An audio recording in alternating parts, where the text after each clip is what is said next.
You've got 60,000 euros to spend on an estate car. What springs to your mind? I suspect Mercedes-Benz CLA Shooting Brake wasn't at the top of your list.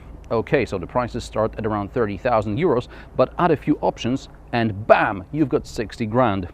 We'll talk about the extras in a moment.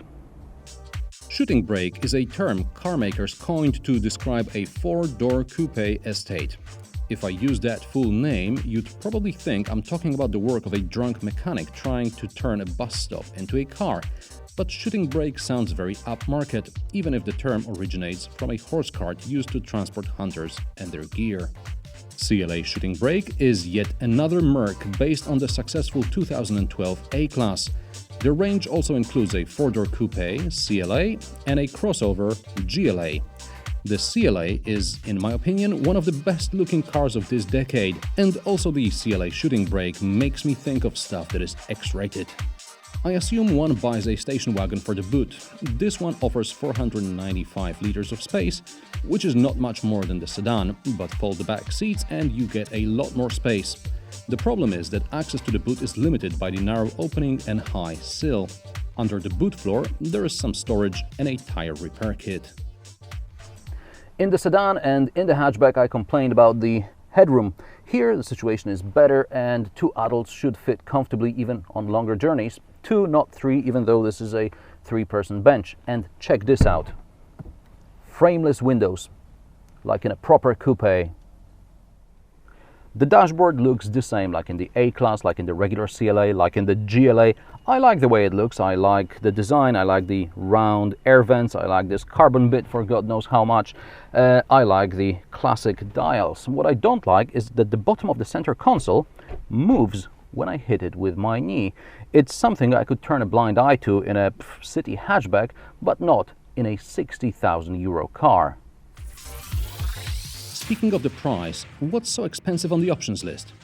Well, several items stand out, like lane keeping assist for about 700 euros, panoramic roof for £1,000, sat-nav with internet connectivity for almost 3 grand, AMG styling package for 2.5 grand, carbon fiber wing mirrors for over £1,000, the exclusive pack for 1,500 euros, which includes power heated seats, and the Orange Art Edition pack. Yes, all the orange bits. And that will set you back almost 6,000 euros.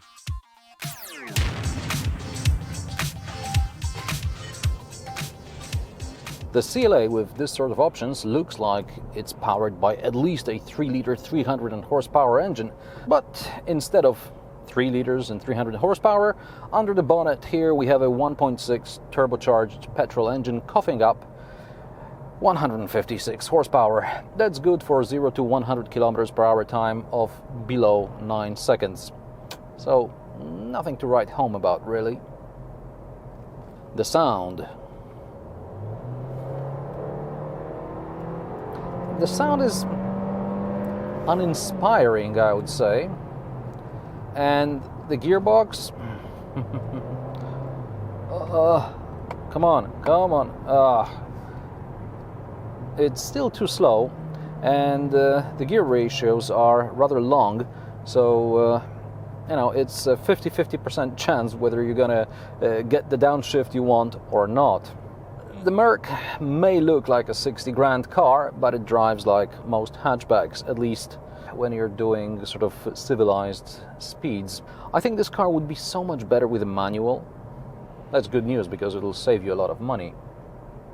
On 18-inch wheels, which by the way still look a size too small, the ride is too harsh on rougher surfaces. The road has to be perfectly flat for you to enjoy the optional sport suspension. I'm also not a fan of the way that Mercedes' infotainment system is operated. I find it counterintuitive, but from a time perspective, I appreciate the progress Mercedes made on higher models like the C-Class, E-Class and the S-Class, obviously. Unfortunately, the CLA has the old interface, so finding anything on this infotainment system is a bit of a hassle. I mean, even setting your favorite radio stations, that's a bit problematic. Another problem I have is the place where the gear mode button is located. It's down here somewhere next to the hazard lights, next to the heated seats. I would like it to be like a separate button somewhere that I always know I can press. Okay. And speaking of gear mode selector button, whatever, let's put the gearbox into sport, and now let's see what it does. Okay. Now it's waking up. Oh, yes. Now let's try to get a downshift before this corner. You have to really brake. You have to go down below 4,000 RPM to do a downshift. Okay, let's try it again. Okay, below 4,000 RPM. And now, okay. And why is it shifting in sports mode without my asking for it? Come on, hold. See? Okay. Okay, now let's try and get a downshift. Okay, and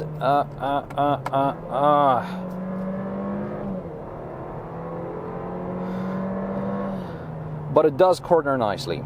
It does. It really does. But you have to do crazy speeds. So let's go back into eco, and there goes fuel consumption of, I don't know, 5-6 liters in the combined cycle.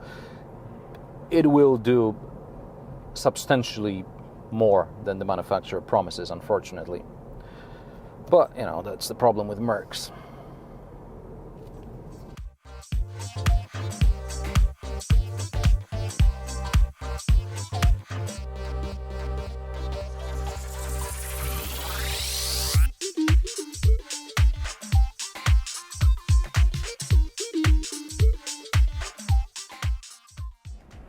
Like the CLA, also the CLA Shooting Brake is, in my opinion, a car so beautiful I'm ready to forgive it many of its faults.